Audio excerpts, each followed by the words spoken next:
श्री सच्चिदानंद सद्गुरु साईनाथ महाराज की जय। सद्गुरु श्री साईनाथुनि शरद बाबू जी की जय।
श्री सच्चिदानंद सद्गुरु साईनाथ महाराज की जय। सद्गुरु श्री साईनाथ मुनि शरद बाबू जी की जय।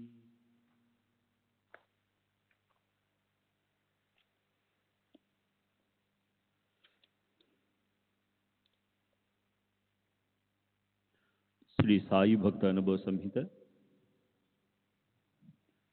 బాపురావు చందోర్కర్ నిన్నటి తరువాయి.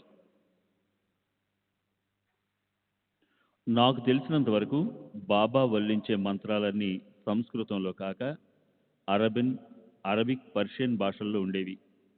బాబా కొండాజీతో కలిసి పత్యా చదివేవారు.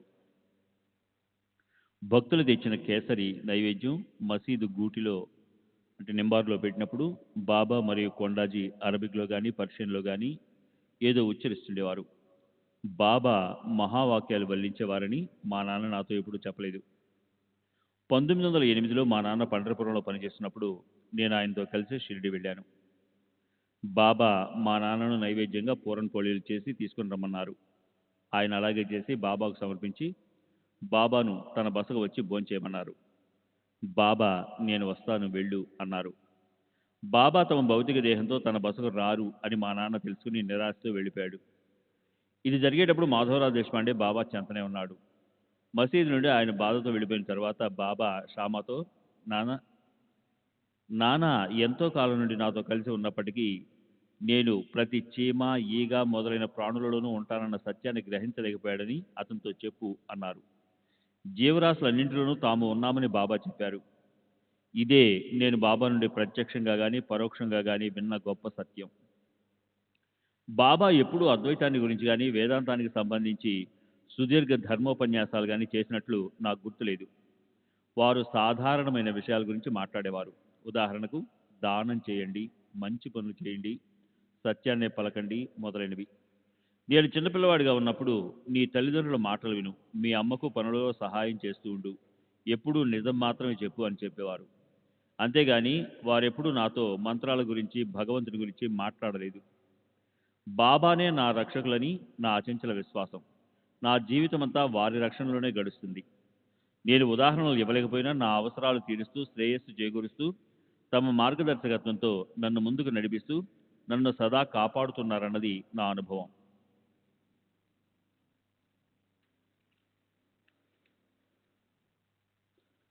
సెప్టెంబర్ 17వ తేదీ 1936. శ్రీమతి చంద్రబాయి, కీర్తిశేషులు రామచంద్ర బోర్కర్ భార్య, వయసు 66 సంవత్సరములు, విల్లేపార్లే. శ్రీ సాయిబాబాను నేను గత 44 సంవత్సరాల నుండి పూజిస్తున్నాను. వారు సమాధి చెందడానికి 20 సంవత్సరాల పూర్వమే నేను షిరిడి వెళ్ళి బాబాను దర్శించాను. ఈ భవంతిలో నేను పూజించే దేవుడు వారే. ఇప్పటికీ నా దగ్గర బాబా స్వయంగా తమ చేతులతో ప్రసాదించిన ఊది చాలా ఉంది. అప్పుడు వారు నాకు ప్రతిదినం స్వయంగా కొంత ఊది ఇచ్చేవారు. దానినంతా సేకరించి దాచి ఉంచాను. ఎందుకంటే వారి చేతుల నుండి వచ్చిన ఊది అమూల్యమైనది, అతి శక్తివంతమైనది కాబట్టి. నా దగ్గర బాబా పవిత్ర దంతంతో కూడిన తాయెత్తు కూడా ఉంది. ఆ పవిత్ర దంతాన్ని వారి జ్ఞాపికగా నాకు ప్రసాదించారు. బాబాపై నాకు అపారమైన భక్తి విశ్వాసాలుండేవి. దానికి తగినట్లు వారు కూడా నన్ను అంతగా అనుగ్రహించారు.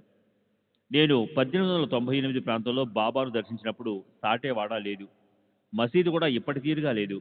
మసీదుకు మరమ్మతులు చేసి తిరిగి నిర్మించిన తర్వాతే సాటేవాడ నిర్మించబడింది. ఆ రోజుల్లో బాబా ఇప్పుడు సాటేలో ఉన్న వేప చెట్టు క్రింద కూర్చుని ఉండేవారు. బాబా నీటితో దీపాలు వెలిగించే లీలను నేను చూశాను. వారు మొదట రేకు డబ్బాలో నిల్వ ఉన్న కొద్ది నూనెలో నీరు పోసి త్రాగారు. తరువాత ప్రమిదలను నీటితో నింపి వెలిగించారు. బాబా కొయ్య పలకను సన్నని గుడ్డ పీలికలతో మసీదు కప్పుకు రేలాడదీసి దానిపై నిద్రించడం కూడా చూశాను. ఆ కొయ్య పలక 4 మూలలా వెలుగుతున్న దీపాలుండేవి. అప్పుడు గొప్పవారెవరో బాబాను దర్శించేందుకు వచ్చేవారు కాదు. నేను షిరిడి ఎప్పుడు వెళ్ళినా గ్రామస్తులలోనే ఉండేదాన్ని. బాబా నాపై చూపిన కరుణ అపారము. అంటే ఈ విషయం చెప్పేటప్పుడు ఆమెకు బాబాపై ఉన్న కృతజ్ఞతాభావం అతిశయించగా కన్నీరు కార్చింది. దుఃఖభారంతో మాట్లాడలేక గద్గద కంఠంతో మధ్య మధ్యలో ఆగి సంభాషణ కొనసాగించింది. నా భర్త శ్రీ బోర్కర్ ఎప్పుడూ సాయిబాబాను దర్శించేందుకు వెళ్ళలేదు. అయినప్పటికీ బాబా వారిని దయతో కాపాడుతూ వచ్చారు. వృత్తిరీత్యా ఇంజనీర్ అయిన నా భర్త 1909లో పండరిపురంలో బ్రిడ్జి నిర్మాణ పనుల్లో నిమగ్నమై ఉన్నాడు. అప్పుడు మా వారి నివాసం పండరిలోనే. మా వారు అక్కడ ఉన్నప్పుడు నేను షిరిడి వెళ్ళి బాబాను సేవిస్తూ ఉన్నాను. ఒకరోజు బాబా, నీవు పండరిపురం వెళ్ళడం మంచిది, నేను నీ వెనుకే వస్తాను, నాకు ఏ వాహనాలు అక్కర్లేదు అని నన్ను వెంటనే బయలుదేరమన్నారు. నేను వెంటనే బయలుదేరాను. అక్కడ ఏం జరిగిందో ఏమో, నేను పండరి వెళ్ళేటప్పటికి నా భర్త అక్కడ లేడు. అతను ఉద్యోగానికి రాజీనామా చేసి బొంబాయి వెళ్ళినట్టు తెలిసింది. అది విన్న వెంటనే నాకు దుఃఖం ఆగలేదు. నా దగ్గర కొన్ని రూపాయలు మాత్రమే ఉన్నాయి. అంతేగాక నాతో మరి 2 మిత్రులు కూడా ఉన్నారు. నా దగ్గర ఉన్న డబ్బుతో మేము ముగ్గురం కుర్డువాడి వరకు వెళ్ళగలిగాము. కుర్డువాడిలో దిక్కుతోచని స్థితిలో ఆలోచిస్తూ ఉన్నాము. అకస్మాత్తుగా ఒక ఫకీరు నా ముందుకు వచ్చి, దేని గురించి దీర్ఘాలోచన చేస్తున్నావు అని అడిగారు. అతనికి నేనేమీ జవాబు చెప్పలేదు. అతను, నీ భర్త దోండ్లో ఉన్నాడు, ఈ ఇద్దరితో వెంటనే అక్కడికి వెళ్ళు అన్నాడు. కానీ రైలు ఛార్జీలకు డబ్బు ఎక్కడి నుండి వస్తుందో తెలుపని అతన్ని అడిగాను. ఆ ఫకీర్ వెంటనే డోండ్కు 3 టికెట్లు నా చేతిలో పెట్టి వెళ్ళిపోయాడు. నేను టికెట్లు తీసుకుని ఆ ఇద్దరితో కలిసి డోండ్ వెళ్లే రైలు ఎక్కాను. ఆ సమయంలో నా భర్త డోండ్ స్టేషన్లో ఒక బల్లపై కూర్చుని టీ త్రాగుతూ కునికిపాట్లు పడుతున్నాడు. అప్పుడు ఒక ఫకీర్ వచ్చి, ఎందుకు నా తల్లిని ఇలా నిర్లక్ష్యం చేస్తున్నావు? ఆమె ఇంకా సేపటికి వచ్చే రైలులో ఫలానా బోగి నుండి దిగబోతోంది అని బోగి నంబర్ కూడా చెప్పాడు. నా భర్త ఉలిక్కిపడి, ఎవరి ఫకీరు, ఎందుకు ఇలా చివాట్లు పెడుతున్నాడు అనుకుంటూ పైకి చూశాడు. కానీ ఫకీర్ అంతర్ధానమయ్యాడు. అంతలో రైలు వచ్చింది. నా భర్త నన్ను కలుసుకుని ఇంటికి తీసుకెళ్లి తనకు ఫకీర్ కనిపించిన విషయం చెప్పి నేను పూజించే సాయిబాబా ఫోటో చూపించమని అడిగాడు. నేను చూపించాను. దానిని చూసిన తర్వాత తనకు ప్లాట్ఫారంపై కనిపించిన ఫకీర్ సాయిబాబానే అని రూఢీ చేసుకున్నాడు. శ్రీ సచ్చిదానంద సద్గురు సాయినాథ్ మహారాజ్ की जय. सद्गुरु श्री साईनाथ निशरद बाबू जी की जय.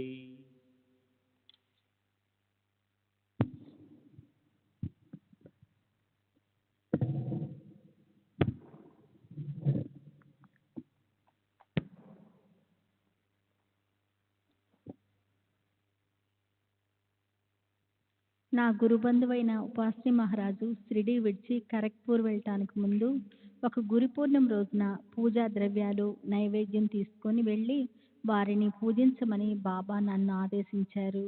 అలాగే నేను మహారాజ్ దగ్గరికి వెళ్ళి అది బాబా ఆదేశంగా చెప్పి వారిని పూజించాను. మహారాజు నన్ను దగ్గరకు వెళ్ళి మహారాజు నన్ను నిరోధించకుండా పూజను స్వీకరించారు. ఆ ఒక్కసారి తప్ప తిరిగి వారిని ఎప్పుడూ పూజించలేదు. నేను ఉపాస్ని మహారాజుని ఒక గురుబంధువుగా పరిగణించాను. కానీ చాలామంది షిరిడీ వాసులు వారిని ద్వేషించలేదు. బాబా ఎవరిని ద్వేషించవద్దని, ఈర్ష్య, అసూయ, విరోధము, పోటీ మొదలైన భావాలకు చోటివ్వద్దని, ఎవరైనా నిన్ను ద్వేషించి విరోధిస్తే మౌనంగా నామాన్ని ఆశ్రయించి వాళ్ళకి దూరంగా ఉండమని తరచూ చెప్తుండేవారు. ఉపాస్ని మహారాజుపై నాకున్న అభిప్రాయాన్ని ఇతరులకే కాక మహారాజు కూడా సరిగ్గా అర్థం చేసుకోలేదు. 2 సంవత్సరాల క్రితం ఉపాస్ని పంచకన్య సంస్థాన స్థాపనలో మార్పులు తెచ్చే సందర్భంలో ఏర్పాట్లు చూడటానికి నేను సాకోరి వెళ్ళాను. అప్పుడు కూడా మహారాజు నాకు వారితో విరోధమన్నట్లు అపార్థం చేసుకుని విడిగా మాట్లాడేందుకు అవకాశం ఇవ్వలేదు. నేను తిరిగి వచ్చేశాను. 1918లో బాబా సమాజ్ చెందడానికి ముందు తర్వాత కూడా వారు నాపైన, నా వాళ్ళపైన చూపిన దయ, కరుణ అంతులేనివి. తాము దేహత్యాగం చేసిన తర్వాత నా శ్రేయస్సు గురించి బాబా ముందే యోచించారు. 1918లో దసరాకు 3 నెలల ముందు వారు నాతో బాబా నన్నెప్పుడు బాయి అని పిలిచేవారు. ఇక మీదట నన్ను చూడటానికి నువ్వు ఇక్కడికి రానవసరం లేదు. నీవెక్కడున్నా నేను నీతోనే ఉంటాను అన్నారు. ఈ మాటలు చెప్తున్నప్పుడు ఆమె కళ్ళు చెమర్చాయి.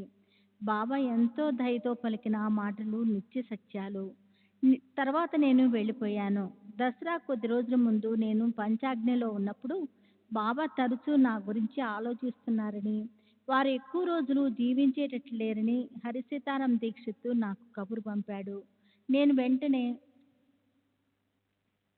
వెంటనే బయలుదేరి బాబా తుది శ్వాస విడిచే సమయానికి షిరిడీ చేరాను. అంతిమ సమయంలో నేను వారి నోట్లో నీరు పోశాను. భాగ్య కూడా అలాగే చేశాడు. బాబా భాగ్యపై కొరికి అంతిమ శ్వాస విడిచారు. ఆ తర్వాత 1913లో ఒకసారి, 1933లో మరోసారి షిరిడీ వెళ్ళాను. బాబా తాము ఇచ్చిన మాట ప్రకారం నేనెక్కడున్నా ఎప్పుడూ నా వెంటే ఉండి నాకు సహాయపడుతున్నారు. నేను బాబాపై కొన్ని పద్యాలు వ్రాశాను. వాటిని నా అనుభవాలతో పాటు సాయిలీలా మాసపత్రిక పంపాను.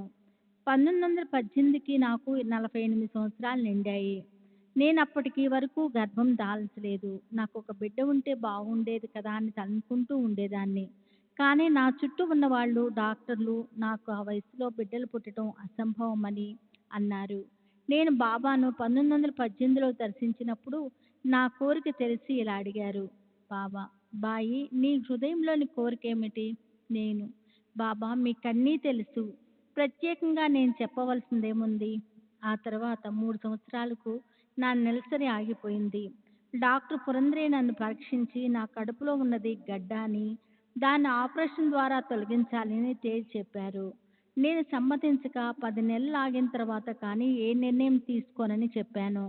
అంతవరకు గర్భధారణ జరగకుండా 51వ సంవత్సరంలో గర్భం రావడం అసంభవమని డాక్టర్లు నచ్చజెప్ప చూశారు.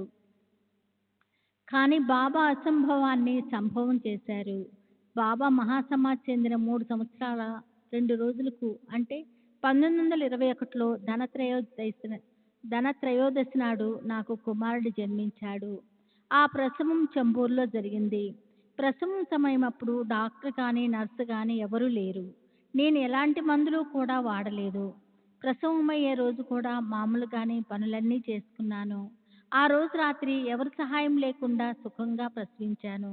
బిడ్డ గర్భంలో ఉన్న 9 నెలలు మాత్రం కాళ్ళు వాయటం మొదలైన ఎన్నో సమస్యలు ఎదురయ్యాయి. నేనప్పుడు కొన్ని నెలల పాటు పెద్దగా ఆహారం తీసుకునేదాన్ని కాదు. తరచూ ఊదీని నీళ్ళల్లో కలుపుకొని త్రాగేదాన్ని. 1921లో నా భర్త బండి మీద నుండి పడటంతో ఆయన కాలు విరిగింది. నేను వారిని ఇంటికి తీసుకెళ్లి విరిగిన చోట ఊది పూసి బీబా అంటే గింజల పిడిని తాగ్దీ ఫలాన మూలికను పేస్ట్లా చేసి కాలుకు పట్టించేదానిని. ఇలా 3 నెలలు చేసేటప్పటికి కాలు నయమైంది. అంతేకాక 1934లో నా భర్త మరణించే సమయంలో బాబా చూపిన కరుణ అపారము. ఈ ఘటన జరగటానికి 2 నెలల ముందు నుండే ఈ విపత్తును ఎదుర్కొనేందుకు బాబా నన్ను మానసికంగా సిద్ధం చేశారు. ఒకరోజు కలలో నాకు బాబా కనిపించి, భయపడవద్దు, శ్రీరాముణ్ణి అంటే నా భర్త పేరు రామచంద్ర తీసుకుని వెళ్తాను అన్నారు. నన్నే ముందు తీసుకెళ్ళు బాబా అని అన్నాను. నేను చేయాల్సిన పనులు మిగిలి ఉన్నాయని, అందువల్ల నా భర్త మరణాన్ని ఓర్పుతో సహించి నాకు విధించిన కార్యాలు నెరవేర్చమని బాబా చెప్పారు. ఈ కల విషయం నా భర్తకు చెప్పాను. ఆయన దాన్ని తేలిగ్గా తీసుకుని ఇది కలే కదా అన్నారు. ఆ సంఘటన చాతుర్మాసం ముగియటానికి 2 నెలల ముందు జరిగింది. కానీ తర్వాత కొన్ని రోజులకు ఆయన మూత్రపిండాలకు సంబంధించిన జబ్బుతో తీవ్రంగా బాధపడసాగాడు. దీనికి తోడు వెక్కిళ్ళు రావటం ప్రారంభించాయి. నా భర్త తనకు అవసాన దశ సమీపించిందని తెలుసుకున్నాడు. కానీ తనకు చాతుర్మాసం గడిచిన తర్వాత చనిపోవాలనే కోరిక బలంగా ఉందని చెప్పాడు. ఈ మాటలు చెప్పిన వెంటనే వారి కాళ్ళు చేతులు బిగుసుకుపోయాయి. స్పృహ కోల్పోయాడు. మృత్యు గడియలు సమీపిస్తున్నట్లు కనిపించాయి. నేను బాబాను ఆర్తిగా ప్రార్థించాను. వారిని చాతుర్మాసం వెళ్లేంత వరకు బ్రతికించమని వేడుకున్నాను. మరుసటి రోజు నా భర్త స్పృహలోకి వచ్చాడు. కాళ్ళల్లో కదలిక వచ్చింది. వారు చాలా ఉల్లాసంగా కనిపించారు. చాతుర్మాసం ముగిసి 7 రోజులు గడిచాయి. కార్తీక పౌర్ణమి వచ్చింది. ఆ రోజు అర్ధరాత్రి వారు టీ తాగి నన్ను బాబాకు హారతి ఇవ్వమన్నారు. హారతి ఇచ్చిన తర్వాత విష్ణు సహస్రనామం పెద్దగా చదవమన్నారు. నేను చదవటం మొదలుపెట్టి మరుసటి ఉదయం డాక్టర్ వచ్చినంత వరకు కొనసాగించాను. డాక్టర్ నా భర్తను పరీక్షించి కోలుకుంటాడని చెప్పాడు. కానీ నాకు తెలుసు నా భర్త ఆ మధ్యాహ్నమో సాయంత్రమో మరణిస్తాడని. నేను వారికి త్రాగటానికి గంగ నీరు ఇచ్చాను. నేను త్రాగిన కాసేపటికి శ్రీరామ్ శ్రీరామ్ అన్నాడు.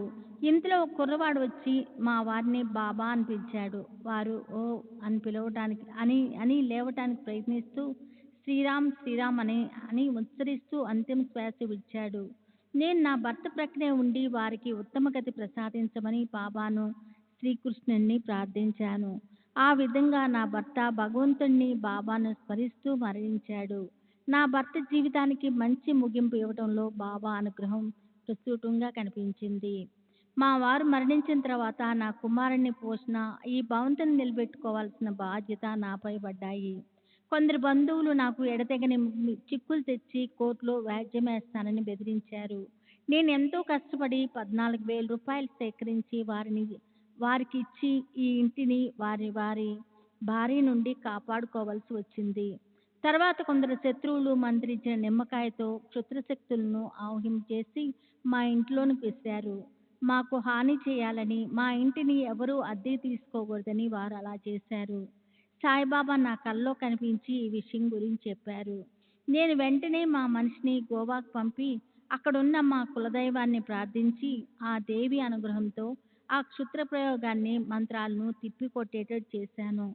శ్రీ సచ్చిదానంద సద్గురు సాయినాథ్ మహారాజ్ కీ సద్గురు సాయినాథుని శరత్ బాబూజీ కీ శ్రీ సచ్చిదానంద సద్గురు సాయినాథ్ మహారాజ్ కీ జై.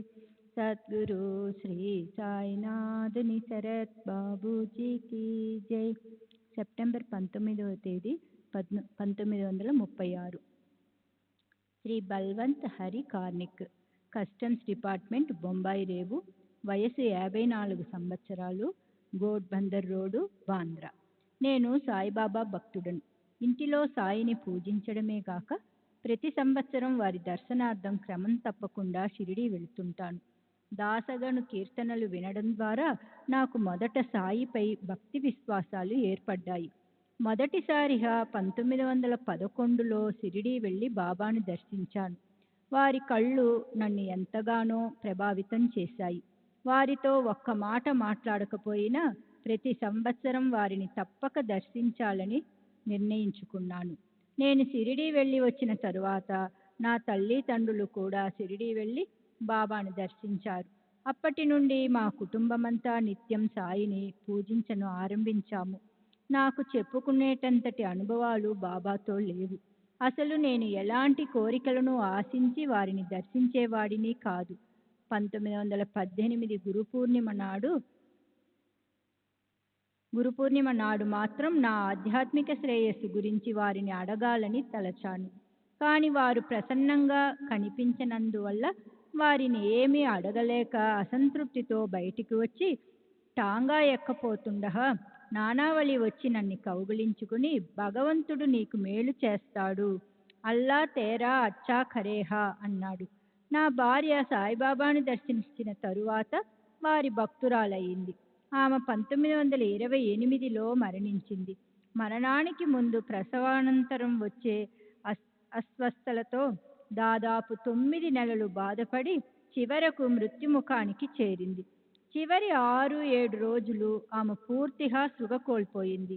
నేను ఆమె ముందు బాబా ఫోటోను పెట్టాను. ఆశ్చర్యకరంగా అంతిమ గడియల్లో ఆమెకు స్పృహ వచ్చింది.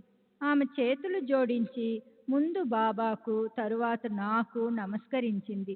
తరువాత పెద్ద కుమారులను దగ్గరకు పిలిచి చిన్నవారిని జాగ్రత్తగా చూసుకోమని చెప్పి అంతిమ శ్వాస విడిచింది.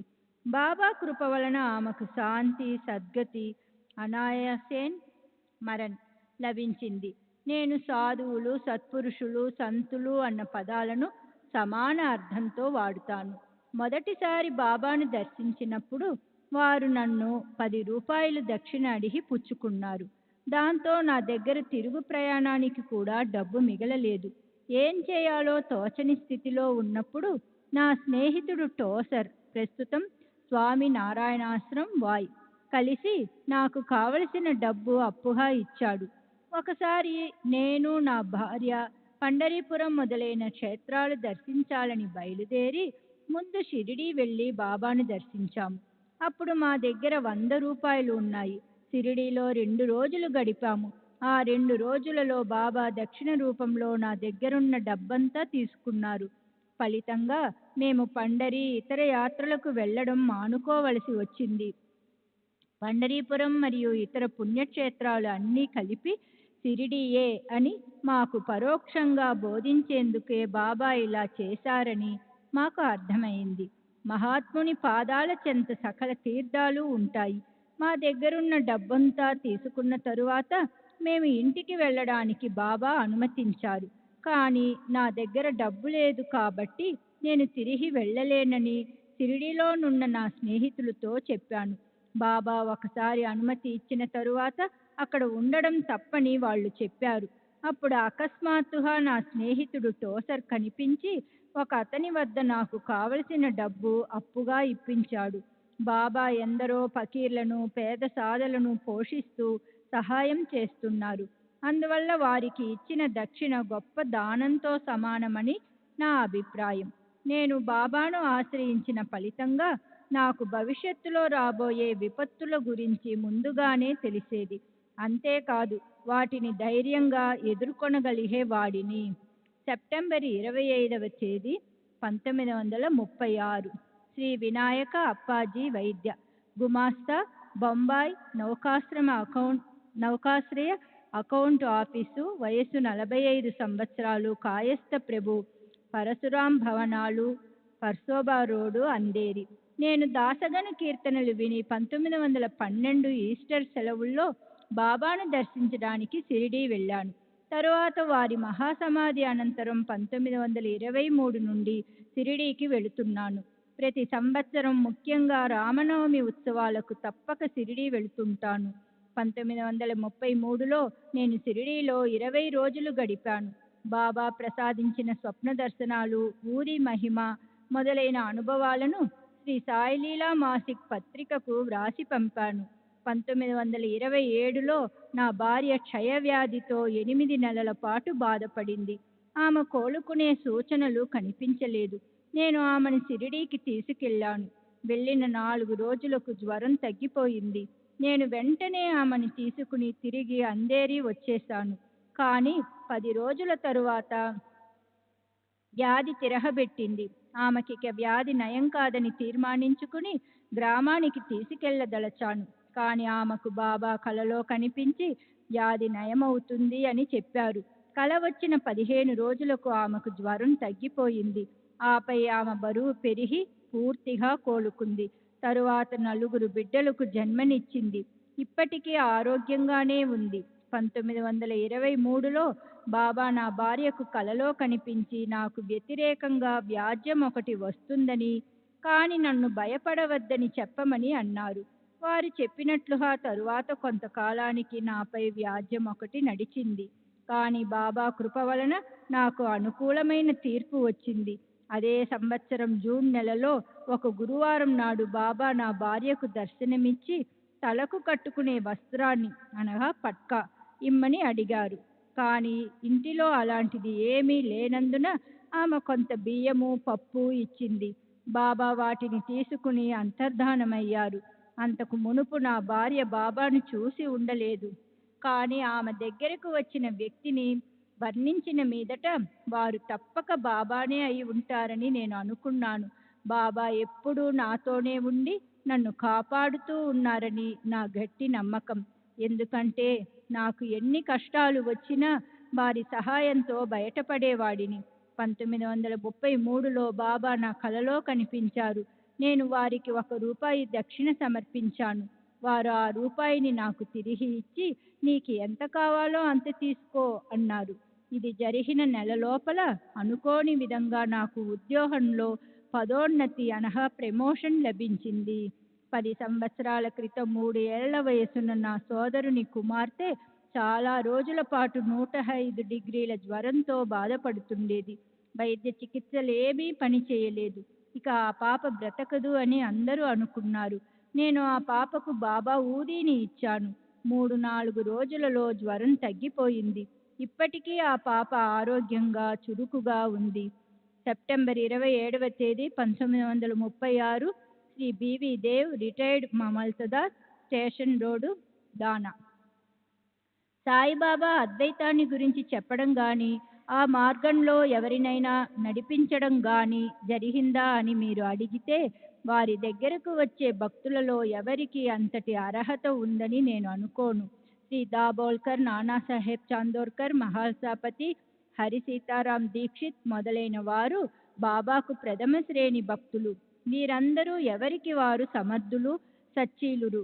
మహాల్సాపతి సాధు స్వభావుడు, విధేయుడు మరియు దైవభక్తి కలవాడు. అతనికి విద్య, నాగరికత రెండూ లేవు. కటిక దారిద్ర్యంలోనూ అతను పవిత్రంగా జీవనం గడిపేవాడు. బాబా అతనిని అలాగే ఉంచారు. దీక్షిత్ బాబాకు విధేయత చూపుతూ వారిపై అచంచల విశ్వాసం కలిగి ఉండేవాడు. ఆధ్యాత్మిక విషయాలలో అతను ప్రారంభ దశలో ఉన్నాడు. అతని ఆధ్యాత్మిక ప్రగతి కోసం ఏకనాథ భాగవతాన్ని పారాయణ చేయమని బాబా ఆదేశించారు. నానాసాహెబ్ చాందోర్కర్కు సంస్కృతం తెలుసు. అతను భగవద్గీతను అధ్యయనం చేస్తుండేవాడు. నేను 1911లో పదవీ విరమణ చేసి బాబా వద్దకు వెళ్ళాను. దీక్షిత్ ఆదేశానుసారం బాబాకు పాదపూజ చేయబోయాను. కానీ బాబా వారించారు. నీవు పూజించను అవసరం లేదు, దక్షిణ ఇచ్చావు అది చాలు అన్నారు.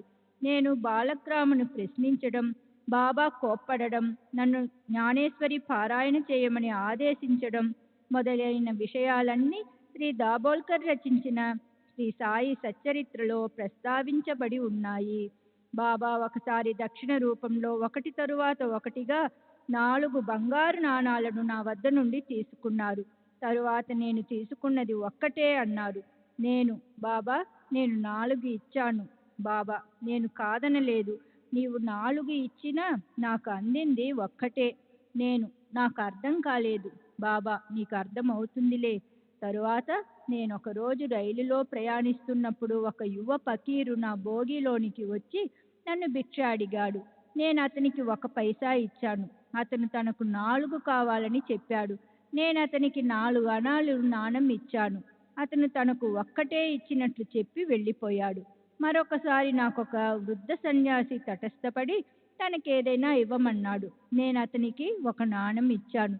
కానీ అతను 4 కావాలన్నాడు. ఇలా బాబా వివిధ రూపాలలో వచ్చి నాకు వారి మాటలలోని అంతరార్థం బోధించడానికి ప్రయత్నిస్తున్నట్లు అవగతమైంది. నేను వారికి మనసు, బుద్ధి, చిత్తము, అహంకారము అను 4ంటిని ఇచ్చినా వారు తీసుకునేది ఒక్కటే. అది ఆత్మ లేక జీవుడు అన్న విషయం క్రమంగా అర్థమయ్యింది. నేను ఒక యోగి వద్ద ఆసనాలు నేర్చుకోవడానికి ప్రయత్నించాను. కానీ బాబా నా కలలో కనిపించి వారించారు. నేను మానేయడానికి ఒప్పుకున్నాను. తరువాత వారు సుఖాసనంలో ఎలా కూర్చోవాలో నేర్పారు. చాందోర్కర్ వేదాంతాన్ని బాగా చదివినవాడు. అతను భగవద్గీతను వ్యాఖ్య సహితంగా పఠించి ఉన్నందున దానిలో తనకున్న పాండిత్యానికి ఎంతో గర్వపడేవాడు. బాబాకు వీటన్నింటి గురించి గాని సంస్కృతమును గురించి గాని ఏమీ తెలియదు అనే భ్రమలో ఉండేవాడు. ఒకరోజు బాబా ఒక చిన్న సంఘటన ద్వారా అతనిలోని అహంకారాన్ని అణిచివేశారు. ఆ రోజుల్లో బాబా వద్ద జనసందోహం అంతగా ఉండేది కాదు. నానా వంటి సన్నిహిత భక్తులకు మసీదులో బాబాను ఏకాంతంగా కలుసుకుని మాట్లాడే అవకాశం ఉండేది. ఒకరోజు నానా బాబా చెంత కూర్చుని ఉన్నాడు. బాబా, నానా ఏమిటి నీలో నీవే ఏదో గొనుక్కుంటున్నావు? నానా, నేను ఒక సంస్కృత శ్లోకాన్ని వల్లిస్తున్నాను. బాబా, ఏ శ్లోకాన్ని? నానా, భగవద్గీతలోనిది. బాబా, పెద్దగా చెప్పు. అప్పుడు నానా భగవద్గీత 4వ అధ్యాయంలో 34వ శ్లోకాన్ని ఇలా వల్లించాడు. నానా, తద్విద్ది ప్రణిపాతేన పరిప్రశ్నేన సేవయా ఉపదేక్షిందితే జ్ఞానం జ్ఞానినస్తత్వదర్శినః. బాబా, నానా నీకది అర్థమైందా? నానా, అయింది. బాబా, నీకు అర్థమైతే నాకు చెప్పు. నానా, దాని తాత్పర్యం ఇది. గురువుకు సాష్టాంగ నమస్కారం చేసి ప్రశ్నించి సేవించి తద్వారా ఈ జ్ఞానమంటే ఏమిటో తెలుసుకో. అప్పుడు నిజమైన జ్ఞానాన్ని అనగా బ్రహ్మాన్ని పొందిన జ్ఞానులు నీకు జ్ఞానాన్ని ఉపదేశిస్తారు. బాబా, నానా నాకు శ్లోకం యొక్క తాత్పర్యం అక్కర్లేదు.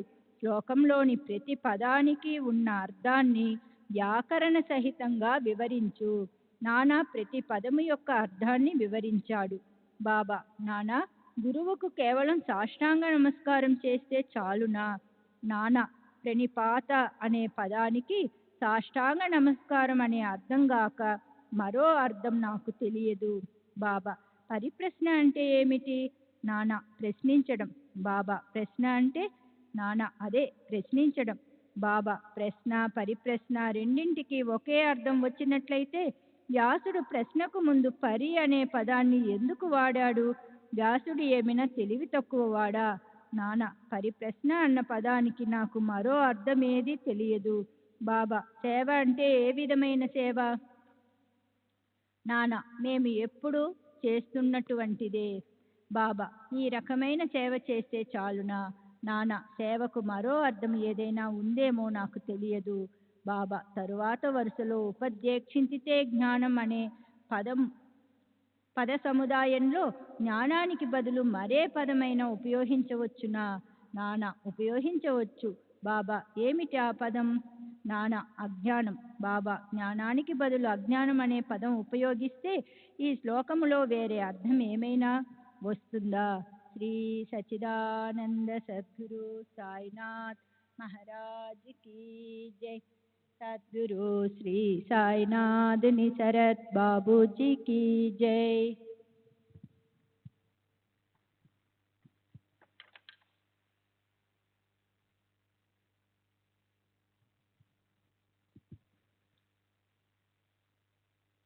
శ్రీ సచిదానంద సద్గురు साईनाथ महाराज की जय।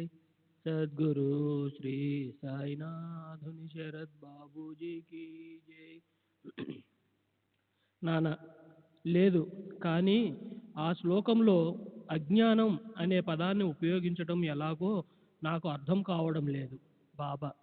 కృష్ణుడు అర్జునుడిని తత్వదర్శనులకు జ్ఞానులకు సాష్టాంగ పడమని ప్రశ్నించమని సేవ చేయమని ఎందుకు చెప్పాడు? కృష్ణుడు స్వయంగా తత్వదర్శి కాడా? వారు నిజానికి జ్ఞానస్వరూపులే కదా నాన్న. అవును, కృష్ణుడు జ్ఞానస్వరూపుడే, కానీ ఇతర జ్ఞానులను సేవించమని వారు ఎందుకు సూచించారో నాకు తెలియడం లేదు బాబా.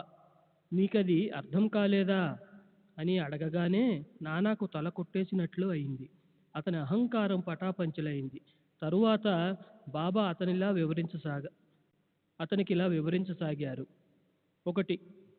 జ్ఞానుల ముందు కేవలం సాష్టాంగ పడటమే ఒకటే చాలదు. సద్గురువుకు సర్వస్వ శరణాగతి చెందాలి. ఊరకే ప్రశ్నించడం చాలదు. నిజమైన ఆసక్తితో ఆధ్యాత్మిక ఉన్నతిని, మోక్ష సాధనను దృష్టిలో పెట్టుకొని ప్రశ్నించాలి. దురుద్దేశంతో కానీ దుర్బుద్ధితో కానీ గురువుని ఇరికించడానికి కానీ వారి తప్పులు ఎంచడానికి కానీ కాలక్షేపానికి కానీ ప్రశ్నించకూడదు. సేవ అంటే ఇష్టమున్నప్పుడే చేసేది, లేనప్పుడు మానేది కాదు. ఈ శరీరానికి యజమాని తాను కాదని, ఇది గురువుకు చెందినదేనని, కేవలం గురువును సేవించుట కొరకే ఈ శరీరం ఉన్నదని భావించాలి. ఈ విధంగా చేస్తే శ్లోకంలో చెప్పినట్లు సద్గురువు జ్ఞానాన్ని బోధిస్తారు అని బాబా చెప్పారు.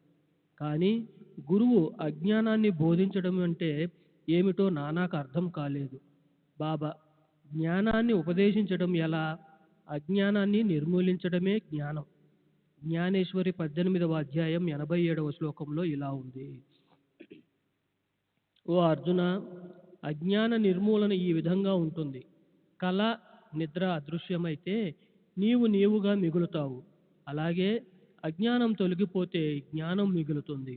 భగవద్గీత 16వ శ్లోకం గురించి జ్ఞానేశ్వరి 83వ పద్యంలో ఇలా ఉంది. అజ్ఞానాన్ని నశింపజేయడమే జ్ఞానమని కాక జ్ఞానానికి ప్రత్యేక నిర్వచనం ఏదైనా ఉందా? చీకటిని పారద్రోలటమే వెలుగు, ద్వైతాన్ని నశింపజేయటమే అద్వైతం. ద్వైతాన్ని నశింపచేయటం గురించి మాట్లాడేటప్పుడు అద్వైతాన్ని గురించి, చీకటిని పారద్రోలటం గురించి మాట్లాడేటప్పుడు వెలుతురుని గురించి ప్రస్తావిస్తాము. అద్వైతం అంటే, అద్వైతమును పొందాలంటే ద్వైత భావమును మనలో నుంచి తీసివేయాలి. అదే అద్వైత స్థితిని పొందటం. ద్వైతములోనే ఉండి అద్వైతమును గురించి ఎవరు మాట్లాడగలరు? ఎవరైనా ఆ స్థితిని పొందితే తప్ప వాస్తవాన్ని గ్రహించడం ఎలా సంభవం? శిష్యుడు కూడా మూర్తిభవించిన జ్ఞానమే. సద్గురువు శిష్యుని మధ్య ఉన్న భేదము వారి మనోవైఖరి, సత్యాన్ని గ్రహించుట అద్భుతమైన మానవాతీత శక్తి.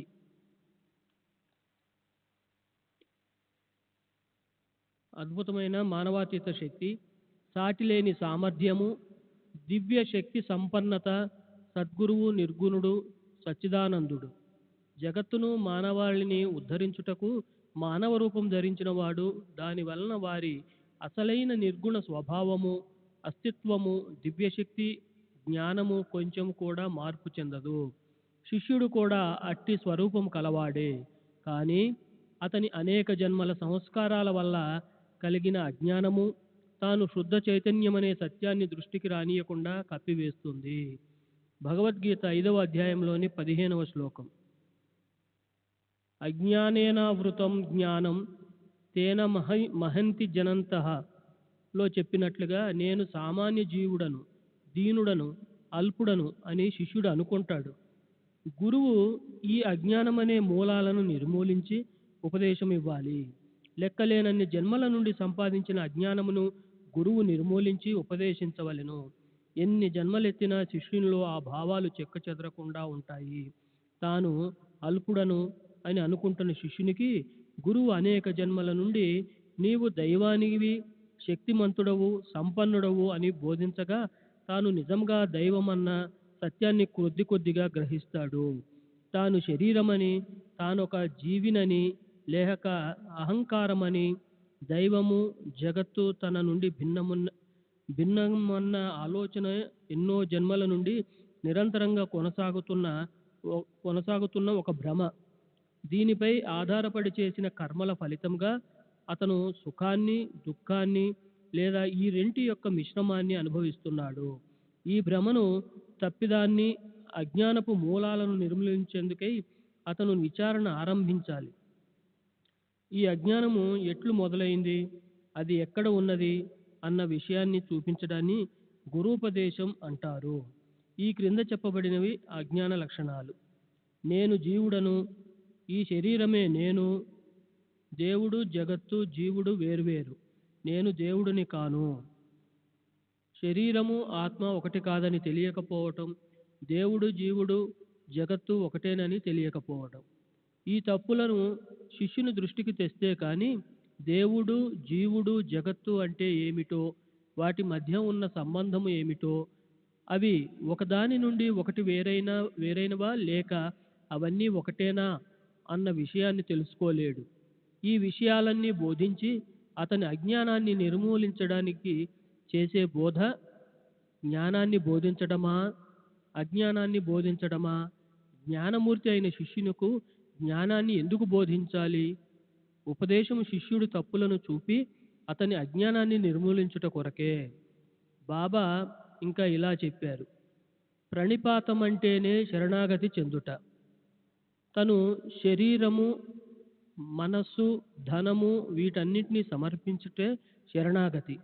శ్రీకృష్ణుడు అర్జునుడిని ఇతర జ్ఞానులను ఆశ్రయించమని ఎందుకు చెప్పాడు? సద్భక్తునికి సర్వము వాసుదేవమయమే. భక్తుడు ఏ గురువునైనా శ్రీకృష్ణునిగాను, గురువు శిష్యుణ్ణి వాసుదేవునిగాను భావిస్తారు. శ్రీకృష్ణుడు వారిద్దరిని తన ప్రాణము, ఆత్మలుగాను భావిస్తాడు. అటువంటి గురువులు, శిష్యులు ఉన్నారని శ్రీకృష్ణునికి తెలియపెట్టే వారిని గురించి అర్జునుడికి చెప్పాడు. అట్టి వారి గొప్పతనము అందరికీ తెలియాలని శ్రీకృష్ణుడు ఆ విధంగా చెప్పాడు. దేవుగారు 13/12/1936 చెప్పిన విషయాలు. యేసుక్రీస్తు వలె బాబా కూడా కుష్ఠురోగం, గురుటితనం, చెముడు, పక్షవాతం మొదలైన రోగాలను నయం చేశారు. దెయ్యాలు, క్షుద్రశక్తులు, మంత్ర ప్రయోగాల బారి నుండి కాపాడారు. పతితులను పావనులుగా మార్చారు. దుర్మార్గులను సన్మార్గులుగా చేశారు. ఆ వివరాలన్నీ నాకు స్పష్టంగా తెలుసు. దుర్గుణాల పట్ల బాబా ఆగ్రహించిన సంఘటనలు ఉన్నాయి. నాకున్న లోభగుణాన్ని, ధన వ్యామోహాన్ని ఎలా నివారించారో వివరిస్తాను. నా సర్వీస్ కాలం ముగిసిన తర్వాత నా ఉద్యోగాన్ని 3 నెలల పాటు పొడిగించారు. ఆ 3 నెలలు కూడా ముగిసిన తర్వాత మరో సంవత్సరం సర్వీసులో ఉండాలని ఆశపడ్డాను. నా సర్వీసు మరో సంవత్సరం పొడిగించమని అభ్యర్థించాను. కలెక్టర్ నా అభ్యర్థనను పరిశీలనకు పంపారు. అందరూ చర్చించిన మీదట నా సర్వీసు 1 సంవత్సరం పొడిగిస్తున్నట్టు ఉత్తర్వులు జారీ చేశారు. ఆ సమయంలో నాకు ఒక కల వచ్చింది. కలలో బాబా ఇంకొకరితో కూర్చొని ఉన్నారు. నేను బాబాకు సాష్టాంగ నమస్కారం చేశాను. బాబా, ఈ పుస్తకాలేమిటో నీకు తెలుసా? నేను, తెలియదు. బాబా, ఇవి నీ ఖాతా పుస్తకాలు. వీటిని నేను పరిశీలిస్తున్నాను. నేను, నా ఖాతా పుస్తకాలా? బాబా, అవును. ఇక్కడ చూడు, 17 తర్వాత 16 వస్తుందా లేక 16 తర్వాత 17 వస్తుందా? నేను, 16 తర్వాతే 17 వస్తుంది. బాబా, మరి నీ ఖాతాలో 17 తర్వాత 16 ఎలా వచ్చింది? నేను, అది ఎలా జరిగింది బాబా? బాబా, చూడు, నీ ఖాతా ఇదిగో అంటూ తెరిచిన పుస్తకాన్ని నా వైపు విసిరారు. నేను దాన్ని పరీక్షించాను. అది నా ఖాతా పుస్తకమే. అవును బాబా, నా ఖాతాలో 17 తర్వాత 16 వచ్చింది. ఇది ఎలా జరిగింది అని అడిగాను. ఆ తర్వాత నేను ఆ కళ యొక్క అంతరార్థాన్ని గురించి ఆలోచించాను. అది నాకు బోధపడింది. శ్రీ సచ్చిదానంద సద్గురు మహారాజ్ కీ జై.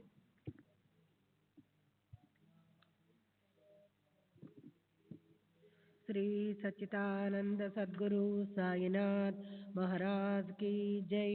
सद्गुरु श्री సాయినాథుని శరత్ బాబూజీ की జై। సెప్టెంబర్ 18వ తేదీ 1936 శ్రీ శ్యామరావు జైకర్ చిత్రకారుడు, వయస్సు 70 సంవత్సరాలు, విలేపార్లే. నేను 1916-17 ప్రాంతంలో షిరిడి వెళ్ళాను. అక్కడ నేను కొందరితో కలిసి నివసించేవాడిని. వాళ్ళు షిరిడి విడిచి వెళ్ళిపోయిన తర్వాత కూడా నేను అక్కడే ఉన్నాను. నేను ఇతరులతో కలిసి ఉన్నప్పుడు నాకు డబ్బు బాగా వస్తుండేది. అప్పుడు బాబా నన్ను దక్షిణ అడిగేవారు, నేను సమర్పించేవాణ్ణి. ఆ వ్యక్తులు వెళ్ళిపోయిన తర్వాత నా దగ్గర డబ్బులుండేవి కావు. అప్పుడు బాబా నన్ను దక్షిణ అడిగేవారు కాదు.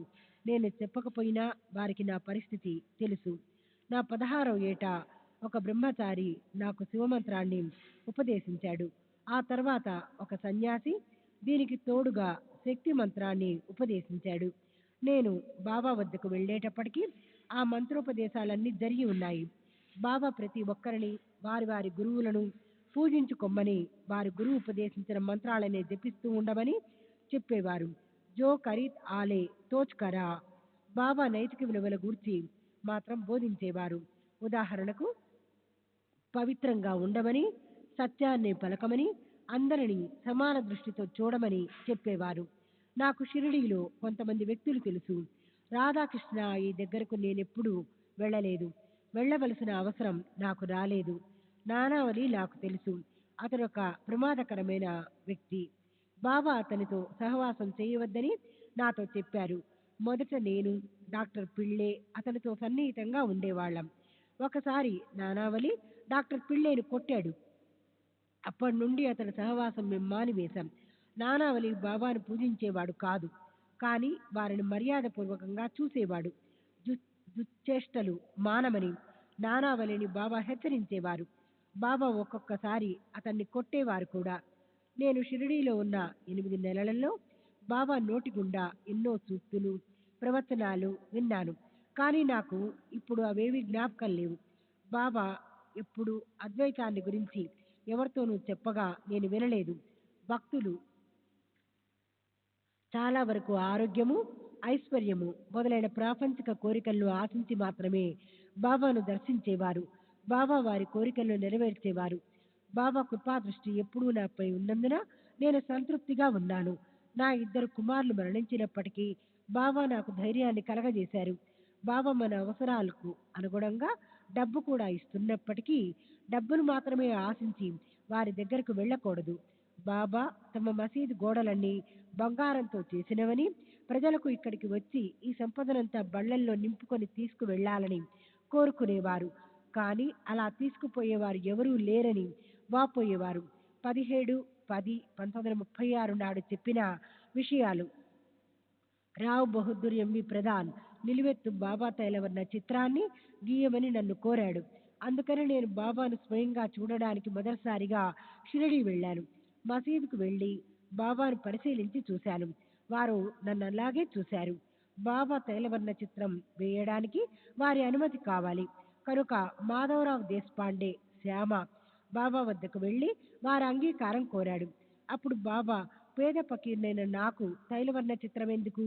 శ్యామ, నీవు నీ చిత్రాన్ని గీయించుకోరాదు అన్నారు. కానీ చివరకు చిత్రం వేసేందుకు బాబా అనుమతి ఇచ్చారని శ్యామ వచ్చి నాతో చెప్పాడు. ప్రధాన్ నన్ను ఒక చిత్రాన్ని గీయమన్నాడు. కానీ నేను 3 చిత్రాలను గీశాను. ప్రధాన్ 2 చిత్రాల పటాలను తీసుకొని 3వ దానిని బాబా వద్దకు తెచ్చి బాబా స్పర్శతో పవిత్రం చేయించి దీక్షిత్కు ఇచ్చాడు. ఆ చిత్రపటాన్ని దీక్షిత్ బంగళాలో ఉంచి ఈనాటికి పూజించుకుంటున్నాడు. తర్వాత నేను బాబా పెద్ద చిత్రాన్ని మరొకటి కూడా గీశాను. చాలా సంవత్సరాలు దానిని ఉపయోగించకుండా ఉంచారు. ఇప్పుడు అది మసీదులో ఉంది. ఎంతో మంది భక్తులకు సాయి పట్ల భక్తి ప్రపత్తులు పెంపొందించుకునేందుకు ఆ ఫోటో ఉపయోగపడుతుంది. బాబా నాపై ఎంతో దయ చూపేవారు. నేను బాబాతో పాటు ఇతర అన్ని విషయాలను నిర్లక్ష్యం చేసినందుకు ఎంతో సిగ్గుపడుతున్నాను. నేను ఒక విచిత్రమైన స్వభావం కలవాడిని. ఏ పనిని సక్రమంగా చేసేవాడిని కాదు. బాబాకు ఈ విషయం బాగా తెలుసు. ఒకసారి నేను చిన్న వెండి పాదుకలను చేయించి బాబా దగ్గరికి తీసుకెళ్లాను. ఆ పాదుకలను బాబా స్వహస్తాల మీదుగా తీసుకొని పూజించుకోవాలని నా కోరిక. బాబా నా చేతిలోని పాదుకలను నన్ను చూశారు. వాటిని తమ చేతుల్లోనికి తీసుకున్నారు. కానీ వాటిని నాకు ఇచ్చేందుకు బదులు తమ చేతులు క్రిందికి వంచారు. ఆ పాదుకలు క్రిందికి జారి నేలపై పడిపోయాయి. నేను ఆ పాదుకల్నే పూజించదలిచి వాటిని తీసుకున్నాను. కానీ అదే రోజు సాయంత్రం మాసిన గుడ్డలతో పాటు నా జేబులో వెండి పాదుకలున్న చొక్కాను కూడా చాకలికి వేశాను. అవి తిరిగి నా దగ్గరకు రాలేదు. బాబాకు నా నిర్లక్ష్య స్వభావం తెలుసు. నేను ఎలాగూ వాటిని చేజార్చుకుంటానని ముందే తెలుసు గనుక వాటిని పూజించుకునేందుకు నా చేతికి ఇవ్వకుండా వారే చేజార్చి చూపించారు.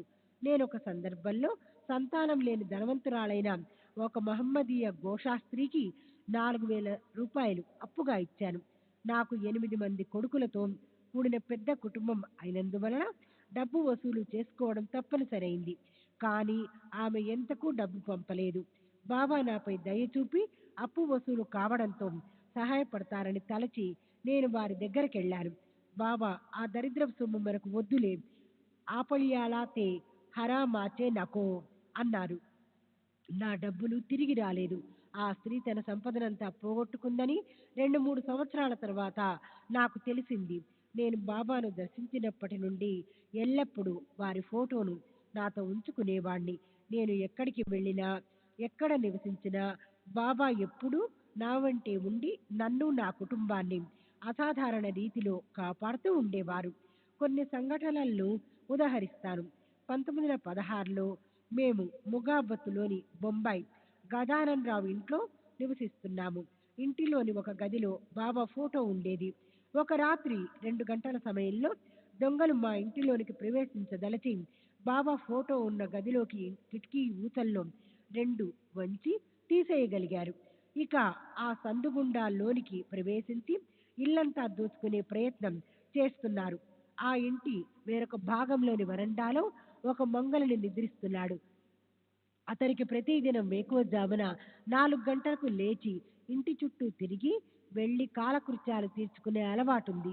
ఆ రోజు అతను ఎందుకో ఆశ్చర్యకరంగా 2 గంటలకే మేలుకొని ఇంటి వెనుకకు వచ్చాడు. అతన్ని చూసి దొంగలు పరుగందుకున్నారు.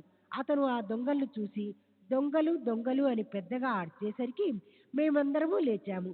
దొంగలు ఇంటిలోనికి దూరకుండా సరైన సమయానికి మమ్మల్ని నిద్రలేపి మా ఇల్లు దోచుకొనబడకుండా బాబానే మమ్మల్ని రక్షించారని మేమందరము నిర్ధారించుకున్నాము.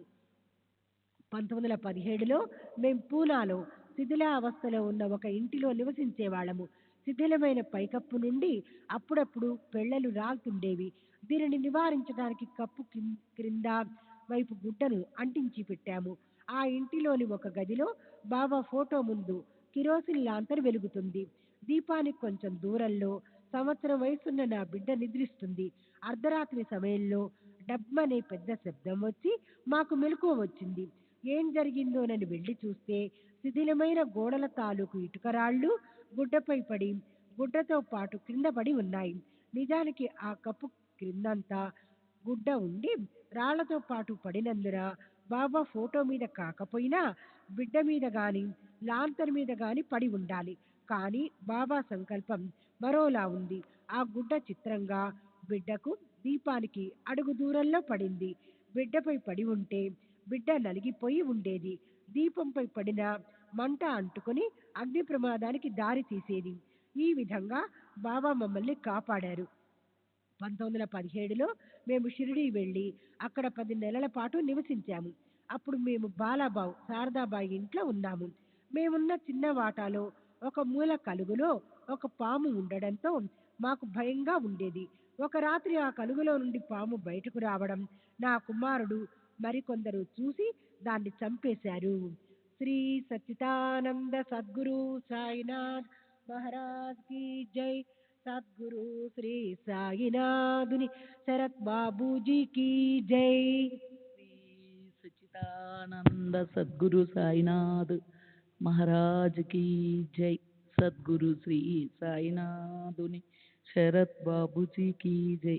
1923లో 10 సంవత్సరాల వయసున్న నా కుమారుడు సురేంద్రకు టైఫాయిడ్ జ్వరము వచ్చింది. అతను అనారోగ్యంతో ఉండగా ఒకరోజు అకస్మాత్తుగా కడుపులోని వాయువు నడుము నుండి ఛాతీ భాగమునకు గుండె వైపుకు ఎగతన్ని తీవ్ర ఒత్తిడిని కలుగు చేసింది. పిల్లవాడు ఎగిసిపడుతూ కాపాడండి కాపాడండి అని అరుస్తున్నాడు. టైఫాయిడ్ వల్ల అతను బాగా నీరసించిపోవడంతో నేను వాడిని ముట్టుకోవడానికి, గట్టిగా మర్దన చేయడానికి భయమేసి వాడికి ఎలాంటి సహాయం చేయలేక బాబా బాబా అని ఆర్తిగా అరిచాను. వెంటనే వాయువు ఒత్తిడిని తగ్గిపోయింది.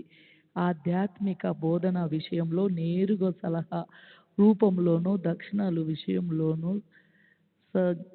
సంజ్ఞల రూపంలోనూ బాబా సహాయం నాకు అందేది. ఒకసారి బాబా నాతో నీవెంత నాటుతావో అంతే ఫలితాన్ని పొందుతావు. జైసే కరేల్ తైసే భోగెల్ అని చెప్పేవారు. మరో సందర్భంలో మనము గురువుని సేవించాలి, గురు సేవ కారవి అన్నారు. బాబా నాకు ఏ మాత్రము ఉపదేశించలేదు, కానీ నేను అంతకు ముందే నా 20 సంవత్సరాల్లో ఒక గురువు నుండి ఉపదేశం పొంది వారి నిర్దేశించిన 12 సంవత్సరాల కాల పరిమితి కన్నా ఎక్కువే ఆ మంత్రాన్ని జపించాను. నైతిక విలువల గురించి, ప్రవర్తన గురించి బాబా ఎక్కువగా బోధించేవారు. ఒకసారి భక్తులతో ఏ విషయాన్నైనా మనమే స్వయంగా చూసి తెలుసుకోవాలి. ఇతరులను ప్రశ్నించి వారి యొక్క అభిప్రాయాలు, అనుభవాలు సేకరించడంలో ప్రయోజనాలు ఏముంది? ఆప్లా అప్పన్ హో ఉన్ పహనా త్యాలా విచారణ కాయ్ అర్త్ అహం అన్నారు. ఆ సమయంలో మాలో ఒకడు ఇతరులను సాయిబాబా సిద్ధుడుగా, అవతార పురుషుడు మొదలైన ప్రశ్నలు అడుగుతుండేవాడు. ఎవరికైనా బాబాను స్వయంగా దర్శించి వారితో సంబంధం ఏర్పరచుకొని స్వయంగా తనంతట తానే నిర్ధారించుకునే అవకాశం ఉన్నప్పుడు ఇతరుల భావాలను, అనుభవాలను తెలుసుకోవాలనుకున్న వాడాన్ని బాబా నిరసించేవారు.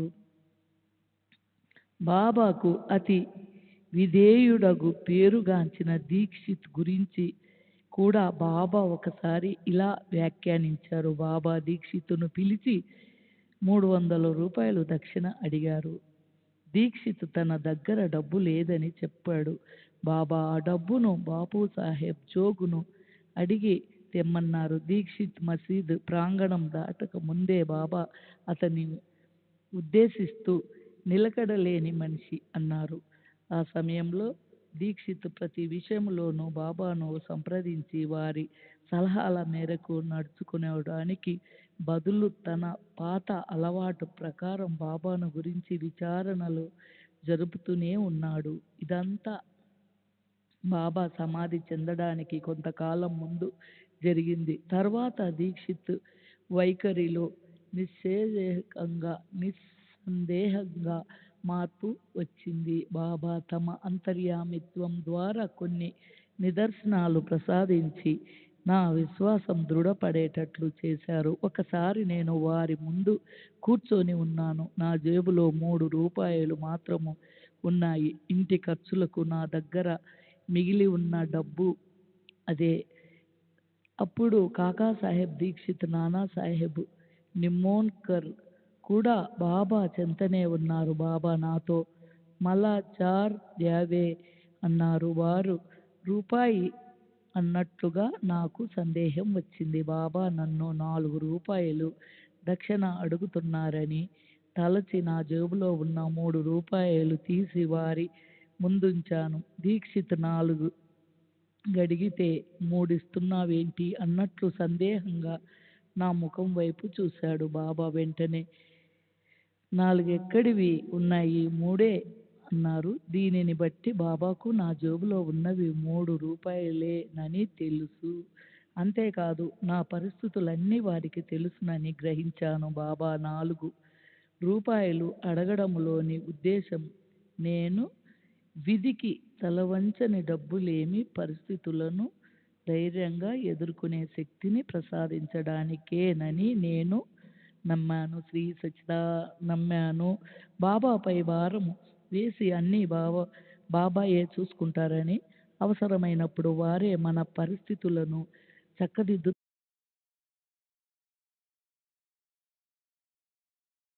పైసాతో సహా వారికి సంతోషంగా సమర్పించుకుంటాము. శ్రీ సచ్చిదానంద సద్గురు సాయినాథ్ మహారాజ్ కీ జై. సద్గురు శ్రీ సాయినాథుని శరత్ బాబూజీ కీ జై.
श्री सच्चिदानंद सद्गुरु साईनाथ महाराज की जय। सद्गुरु श्री साईनाथ निशरद बाबूजी की जय। साई रहम नजर करना, बच्चों का पालन करना। साई रहम नजर करना, बच्चों का पालन करना। जाना तुमने जगत पसारा, सब ही झूठ जमाना। जाना तुमने जगत पसारा, सब ही झूठ जमाना। साई रहम नजर करना, बच्चों का पालन करना। साई रहम नजर करना, बच्चों का पालन करना। मैं अंधा हूँ बंदा आपका, मुझसे पद दिखलाना। मैं अंधा हूँ बंदा आपका, मुझसे पद दिखलाना। साई रहम नजर करना, बच्चों का पालन करना। साई रहम नजर करना, बच्चों का पालन करना। दास गणों कहे अब क्या बोलूं, थक गई मेरी रसना। दास गणों कहे अब क्या बोलूं, थक गई मेरी रसना। साई रहम नजर करना, बच्चों का पालन करना। साई रहम नजर करना, बच्चों का पालन करना। रहमो नजर करो अब मोरे साई, तुम बिना नहीं मोसे माँ बाप भाई। रहमो नजर करो मैं अंधा हूँ बंदा तुम्हारा, मैं अंधा हूँ बंदा तुम्हारा, मैं ना जानू, मैं ना जानू, मैं ना जानू अल्लाह इलाही। रहमो नज़र करो, रहमो नज़र करो, अब मोरे साई, तुम बिना नहीं मुझे माँ बाप भाई। रहमो नज़र करो, काली जमाना मैंने गमाया, काली जमाना मैंने गमाया, साथी आखिर का, साथी आखिर का, साथी आखिर का, तुम बिना कोई। रहमो नज़र करो, रहमो नज़र करो, अब मोरे साई, तुम बिना नहीं मुझे माँ बाप भाई। रहमो नज़र करो, अपने मस्जिद का झाड़ू गणो है, अपने मस्जिद का झाड़ू गणो है, मालिक हमारे, मालिक हमारे, मालिक हमारे, तुम बाबा साई। रहमो नज़र करो, रहमो नज़र करो, अब मोरे साई, तुम बिना नहीं मुझे माँ बाप भाई। रहमो नज़र करो। श्री सच्चिदानंद सद्गुरु साईनाथ महाराज की जय। सद्गुरु श्री साईनाथ धुनि शरद बाबू जी की जय।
श्री सच्चिदानंद सद्गुरु साईनाथ महाराज।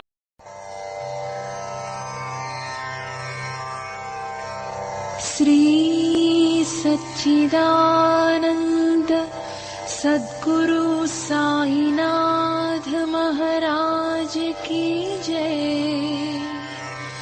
सद्गुरु श्री साईनाथुनि शरद बाबू जी की जय।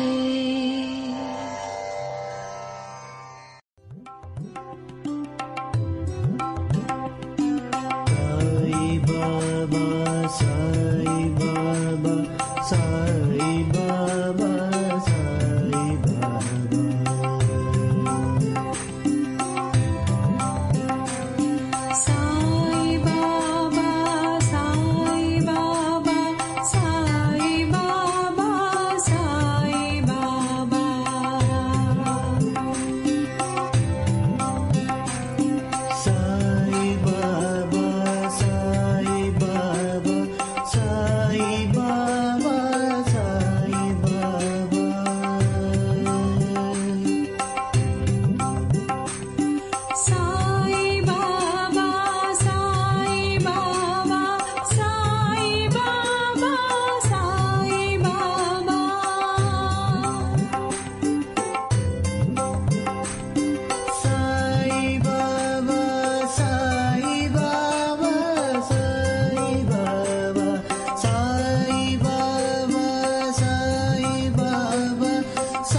Sai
Baba,